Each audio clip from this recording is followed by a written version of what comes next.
బ్రాహ్మణుల పూజకు మెచ్చి శివలింగం చేతికొచ్చి బ్రాహ్మణుడు తెలుసో తెలియకో చేసిన తప్పుకు భూమి మీద శిల అయి మహారాజు బంగరాజును ఆశీర్వదించి బ్రాహ్మణుడు చేసిన పొరపాటుకు ఈ ప్రాంతంలోనే శిల అయి ఈ ప్రాంత ప్రజలకు దర్శనమిస్తూ నిన్ను పైకి లేపటానికి ప్రయత్నించిన ఏనుగును ఒక్కో భాగంగా భూమి మీద పేరు వచ్చేలా చేసి పుత్తూరు ప్రజలను లింగాకారం నుంచి మహాలింగేశ్వర స్వామిగా ఆశీర్వదిస్తున్న శివుని గురించి ఈరోజు మన ఎపిసోడ్లో తెలుసుకుందాం.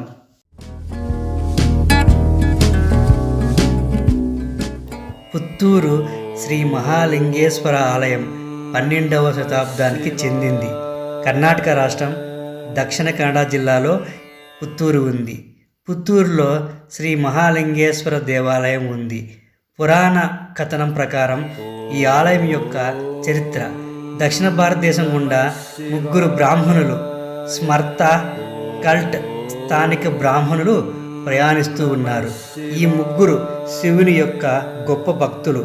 ఒకరోజు వారు గయపడ్డ క్షేత్ర మరియు ఉప్పినం గండి అనే ప్రదేశానికి వచ్చారు. ఉప్పినం గడి పుత్తూరు తాలూకులోని దక్షిణ కన్నడ జిల్లాలో ఉంది. ఉప్పినం గడి వద్ద 3లో ఒకరు పుత్తూరు వైపు వెళ్ళాలని నిర్ణయించుకున్నారు. తనతో పాటు శివలింగం తీసుకొని సాయంత్రం పుత్తూరుకు చేరుకున్నారు. అతను మరుసటి రోజు ఉదయాన్నే లేచి పవిత్ర స్నానం చేసిన తరువాత శివుని ఆరాధన కోసం పువ్వులు మరియు ఇతర ముఖ్యమైన పూజా సామాగ్రిని సేకరించటానికి బంగరాజు భవనానికి వెళ్ళాడు. ఈరోజు సోమవారం. ఇది శివుని ఆరాధనకు శుభంగా భావించబడింది.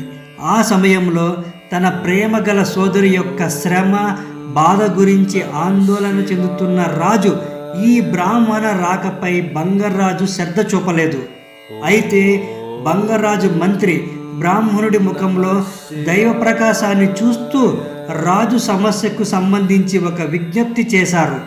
బ్రాహ్మణుడు లింగాన్ని ఆరాధించాడు మరియు రాజు సోదరిని ఆశీర్వదించాడు. ఆమె ఒక మగపిల్లాడిని సురక్షితంగా ప్రసవించగలదని హామీ ఇచ్చాడు. తర్వాత అందరినీ ఆశ్చర్యపరుస్తూ ఆమె అబ్బాయికి జన్మనిచ్చింది. ఈ సంఘటనపై రాజు సంతోషంగా ఉన్నాడు. బ్రాహ్మణుడికి కృతజ్ఞతలు చెప్పి భగవంతుని ఆరాధనకు ఏర్పాట్లు చేశాడు. ఆ బ్రాహ్మణుడు తెలుసో తెలియకో శివలింగాన్ని నేలపైనే ఉంచి పూజించాడు. పూజ తర్వాత అతను దానిని మళ్ళీ పెట్టెలో పెట్టడానికి ప్రయత్నిస్తూ ఉండగా లింగాన్ని భూమి నుండి పైకి లేపలేకపోయాడు. కానీ లింగం భూమి నుండి ఎత్తలేకపోయాడు. లింగాన్ని బ్రాహ్మణుడు తన శక్తినంతా ప్రయోగించినా పైకి లేపలేకపోయాడు. తన ప్రయత్నాలు ఫలించలేదు. లింగం ఆ స్థానంలోనే ఉండిపోయింది. తన కష్టాన్ని అంతా బ్రాహ్మణుడు రాజు దగ్గర వినిపించాడు. రాజు యొక్క సైన్యం పురుషులు బలవంతంగా ప్రయోగించారు, కానీ లింగాన్ని కదిలించలేకపోయారు. లింగాన్ని ఎత్తటానికి రాజు ఏనుగుని పిలిపించారు. ఏనుగు కష్టపడుతుండగా లింగం భారీ పరిమాణానికి పెరిగి మహాలింగంగా మారి ఏనుగును ముక్కలు చేసింది. ఏనుగు శరీర భాగాలు వేరువేరు దిశల్లో విస్తరించి ఉన్నాయి. ఏనుగు యొక్క కొమ్ము పడిన స్థలాన్ని కొంబెట్టు అని పిలుస్తారు. కళ్ళు పడిన ప్రాంతాన్ని కరియాల అని, కాళ్ళు పడిపోయిన ప్రాంతాన్ని కర్కాల అని, చేయి పడిపోయిన ప్రాంతాన్ని కైపాల అని, తోక పడిపోయిన ప్రాంతాన్ని బీడమజలు అని, తల పడిపోయిన ప్రాంతాన్ని తలెప్పాడు అని, బేరి పడిపోయిన ప్రాంతాన్ని బేరిపాడు అని అంటారు. ఈ స్థల పేర్లు పుత్తూరు పరిసరాల్లో మనుగడలో ఉన్నాయి. ఆలయంలో నీటికుంట దగ్గర ఏనుగు చనిపోయినప్పటి నుంచి ఇప్పటికీ ఏనుగులు ఆ నీటిని త్రాగవని భక్తుల యొక్క బలమైన నమ్మకం. విశ్వామిత్ర గోత్రానికి చెందిన స్మార్త స్థానిక బ్రాహ్మణ చేర నొట్టోజ కుటుంబం పుత్తూరు మహాలింగేశ్వర ఆలయ స్థాపకులు. స్థాపనాచార్య మరియు ప్రధాన పూజారి తాంత్రాస్ ఆధీనంలో ఈ దేవాలయం ఉంది. పుత్తూరు మహాలింగేశ్వర ఆలయం మహాలింగేశ్వర ఆలయంగా పిలువబడే శివుని అవతారానికి అంకితం చేయబడింది ఈ దేవాలయం. ఈ ఆలయానికి పడమటి వైపు ఒక చెరువు ఉంది. పురాతన కాలంలో ఈ చెరువులో ముత్యాలు కనిపించాయని ప్రజలు నమ్ముతారు.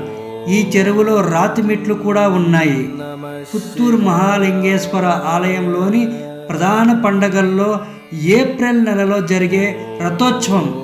ఈ పండుగను ప్రజలు 10 రోజుల పాటు గొప్పగా ఉత్సాహంగా జరుపుకుంటారు. ఈ రథోత్సవంలో సుమారు 1,00,000 మంది భక్తులు పుత్తూరు మహాలింగేశ్వర ఆలయాన్ని సందర్శిస్తారు.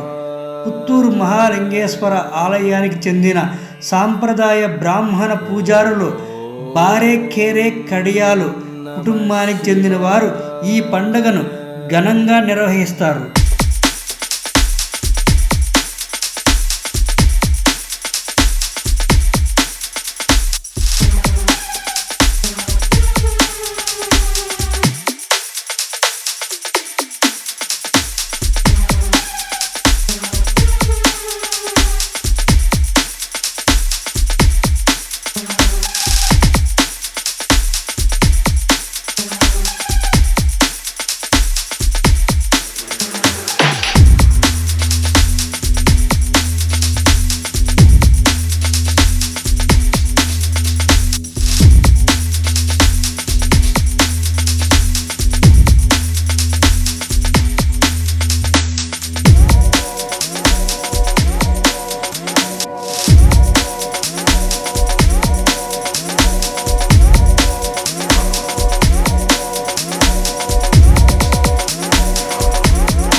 మహాలింగేశ్వర ఆలయం బెంగళూరు నుంచి 300 కిలోమీటర్ల దూరం వస్తుంది. ప్రతిరోజు బస్సులు అందుబాటులో ఉంటాయి. బెంగళూరు నుంచి పుత్తూరుకి దక్షిణ కన్నడ జిల్లా ప్రధాన కార్యాలయం నుండి 60 కిలోమీటర్ల దూరంలో ఉంది ఈ పుత్తూరు పట్టణం. సమీపంలో రైల్వే స్టేషన్ ప్రజలకు ఎల్లప్పుడూ అందుబాటులో ఉంటుంది. బెంగళూరు నుంచి పుత్తూరుకి ప్రతిరోజు ట్రైన్స్ అందుబాటులో ఉన్నాయి. పుత్తూరు నుంచి మంగళూరుకి పోయే మార్గంలో ఎయిర్పోర్ట్ వస్తుంది. ఈ ఎయిర్పోర్ట్ ఈ దారిలో కూడా మనము ఈ దేవస్థానానికి చేరుకోవచ్చు. ధర్మస్థలం నుంచి పుత్తూరుకి 50 కిలోమీటర్లు వస్తుంది. ప్రతి 2 గంటలకి ఈ బస్సు మార్గం ఉంది ఈ పుత్తూరులో ఉన్న శ్రీ మహాలింగేశ్వర స్వామి దేవస్థానాన్ని చేరుకోవడానికి. Thanks for watching. ప్లీజ్ నా ఛానల్ని సబ్స్క్రైబ్ చేయండి, లైక్ చేయండి మరియు షేర్ చేయండి.